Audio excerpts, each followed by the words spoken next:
Ever woken up in a cold sweat, haunted by the imagined sound of a doorbell piercing your sacred space, threatening to let some intruder barge into your world? No, you don't despise humanity, and you're not raging at the universe. But deep inside, a primal resistance surges, screaming to slam the door shut and whisper, "Leave me alone." If this hits a nerve, brace yourself, because today we're ripping off the mask of social niceties and diving headfirst into the shadowy depths of your soul, guided by Carl Jung, the mastermind of analytical psychology. You're not rude or broken. In fact, hating visitors might be your soul's desperate cry, signaling a hidden psychological process that could transform your life, if you dare to face it. Take a deep breath and stick with us to the end, because if you've ever felt guilt for craving solitude, you're about to discover it's not a flaw, but a key to unlocking your inner power. And before we plunge into Jung's mind-blowing revelations, hit that like button, subscribe, and drop a comment. Does an unexpected knock at your door make you feel invaded? I'm dying to know. Have you ever wondered why some people light up at parties, thrive in crowds, or welcome guests like it's a never-ending festival, while the mere thought of visitors drains you, like your energy's being sucked into a black hole? Maybe you're fine chatting in public, keeping relationships smooth, but when someone wants to step into your home, something inside recoils like it's under attack. Don't panic. There's an explanation, and it comes from Carl Jung, the 20th century genius who cracked open the concepts of introversion and extroversion. But hold up, this isn't about shyness or party vibes. Jung was digging into the raw flow of psychic energy. Extroverts feed on the outside world. Crowds, endless chatter, and constant stimulation fuel them. But if you lean introverted, and millions do without realizing it, your energy explodes from within: silence, reflection, solitude. When the outside world, noise, surprise visitors, or even someone's presence invades, your mind starts to shut down. Not out of arrogance, but pure psychological survival. Here's the kicker. Hating visitors isn't a social defect. It's a screaming signal of how your energy is wired. Your home isn't just walls and a roof. It's your sacred temple, a cocoon where your soul recharges and finds balance. When someone steps in, even with the best intentions, they trample on invisible threads you've been weaving all day. Their presence forces you to slap on your social mask, Jung's persona, and that pulls you away from your true self. The result? A bone-deep exhaustion, like your soul's been gutted. Jung declared, "Introversion isn't a choice, it's the destiny of your soul."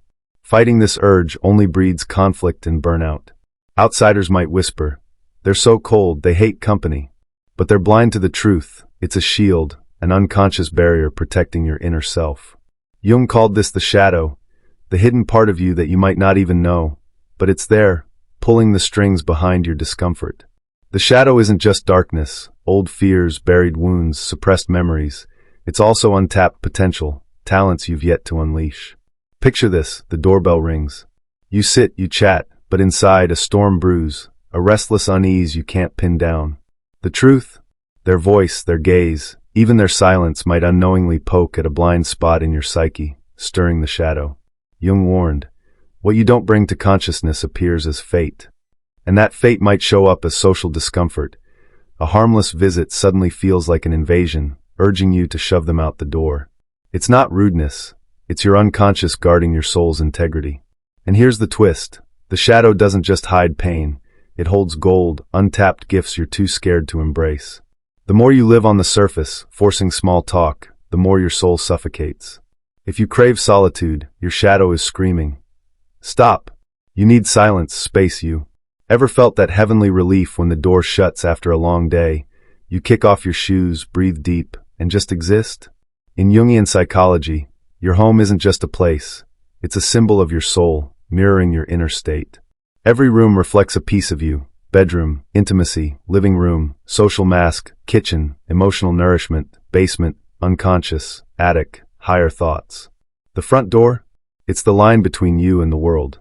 When someone crosses it, they're not just entering your space, they're bringing foreign energy, packed with tensions, stories, conflicts.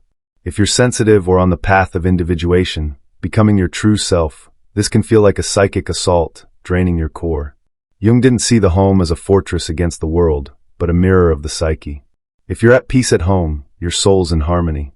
But if visitors disrupt your calm, shatter the silence, your unconscious is whispering, "This soul's still under construction."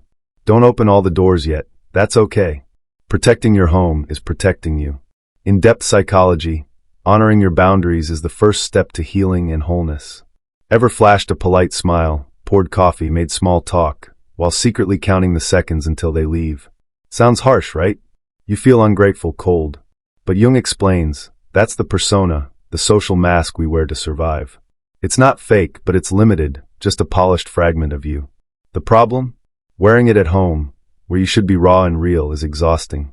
For sensitive introverts, a visit becomes a performance, picking words, controlling expressions, stressing over dirty dishes or dim lights. It devours psychic energy, tons of it. Jung said, the persona is necessary for society, but mistaking it for your true self makes your soul scream.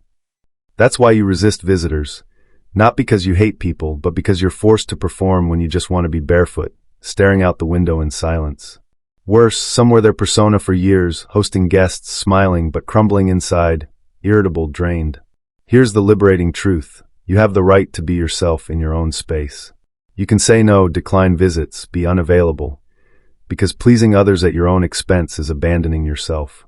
Sometimes you just crave solitude, not out of drama or sadness, but because your soul demands silence. Society glorifies the loud, the social, the ever-present. But Jung saw it differently. The urge to withdraw is often the start of life's greatest journey, individuation. It's becoming who you were born to be, not what society expects, not your persona, but your true self, light and shadow, conscious and unconscious. This happens in silence, retreat, pause, not noise. Your discomfort with visitors isn't laziness or instability. It's your soul shielding you from distractions, urging you to hear its whispers. Something inside wants to surface, but it needs solitude. Jung put it bluntly, loneliness doesn't come from having no people around, but from being unable to express what matters most. And what matters more than listening to yourself? How can you, in the chaos of lingering guests or soulless chatter? Some phases of life demand deliberate isolation, not escape, but immersion. You retreat to return stronger, clearer, more you. Maybe you're feeling it now, a shiver of recognition, like someone finally named the secret you've buried. If Jung were here, his piercing gaze would say, you're not wrong for wanting solitude. You're hearing your soul's call, and that's rare. Now let's uncover 6 jaw-dropping Jungian truths about those who crave solitude, especially at home. First, you're more sensitive to spatial energy than you think. Jung said, the unconscious sees what the conscious misses. You feel others' psychic fields, their voice, gaze, unspoken tensions, like a weight, stirring restlessness, draining you. Second, your psyche needs breathing room. Introversion is a natural need to reorder your soul. Solitude restores balance, but a single visit can shatter that fragile equilibrium. Others call it laziness. It's your system gasping for air. Third, endless socializing alienates you from yourself. Jung insisted, the true self emerges only in inner stillness. Polite chatter and constant presence push you from your core, not because you hate people, but because being with them means sidelining you. Fourth, another's presence can awaken your shadow.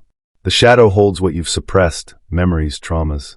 A casual remark from a guest can spark unease, not because of them, but what they trigger in your unintegrated psyche. Fifth, this withdrawal might be the start of something sacred, individuation. Jung said, individuation is becoming who you truly are, despite the world's demands. When you crave silence, distance, you're not escaping, you're engaging life more deeply. Sixth, you're learning to listen to yourself. To say no without guilt, close the door without shame. Every forced smile or gesture you don't mean betrays you to fit someone else's world. It's time to honor your soul. Imagine an old man with a flowing white beard, lantern in hand, walking a quiet path in the dark. This is the hermit, a profound archetype in Jungian psychology.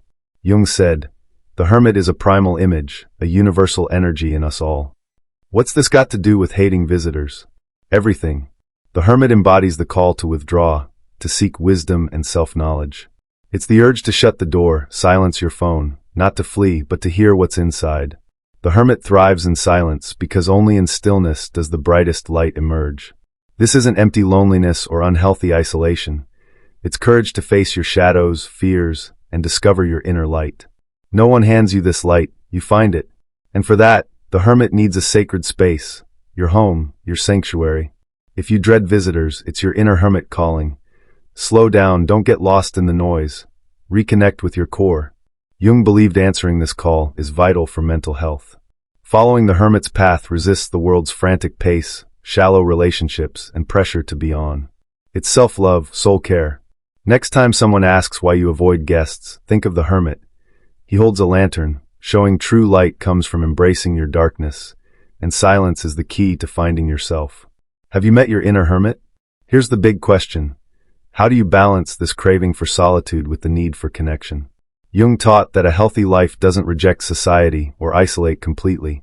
It's a conscious dialogue between both. The hermit calls for silence. The world demands engagement. The art is honoring your boundaries without shutting off, not forcing social interactions when you're not ready. It's a daily practice of listening and clear communication. Create rituals to protect your quiet. Reading, solo walks, a personal morning routine. Choose moments to connect with those who truly nourish you, who respect your space. This balance is tough at first, but freeing.